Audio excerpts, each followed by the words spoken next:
Водени од визијата донесување на стратегија за родова рамноправност, сеопфатен документ на севкупната политика на општината, се постави целта општина Битола да прерасне во општина без дискриминација. Чест ми е да соопштам дека општина Битола е после градот Скопје првата општина која што има стратегија за родова рамноправност.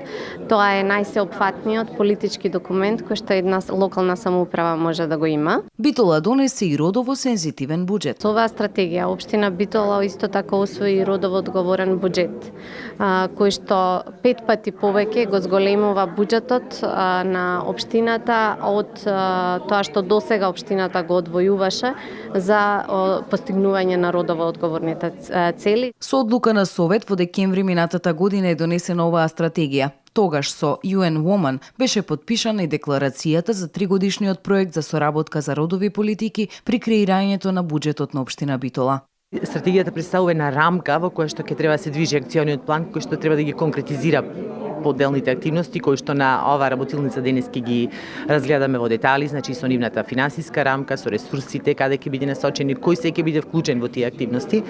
Значи ќе се работи за досега општина Битола имаше спроведено родов аспект во креирањето на буџетот во образованието и во социјалната заштита.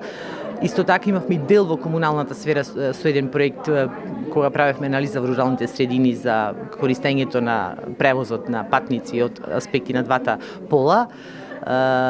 Сега ќе биде насочена пред се во комуналната сфера, ќе имаме во медиуми, во култура, во образование и така натаму многу области, ќе се обидиме да ги вклучиме родовите аспекти при креирањето на буџетот. На промоцијата присуствуваа представници од општина Штеп, пилот општина во овој проект, како и невладини организации кои во иднина треба да бидат опфатени со стратегијата.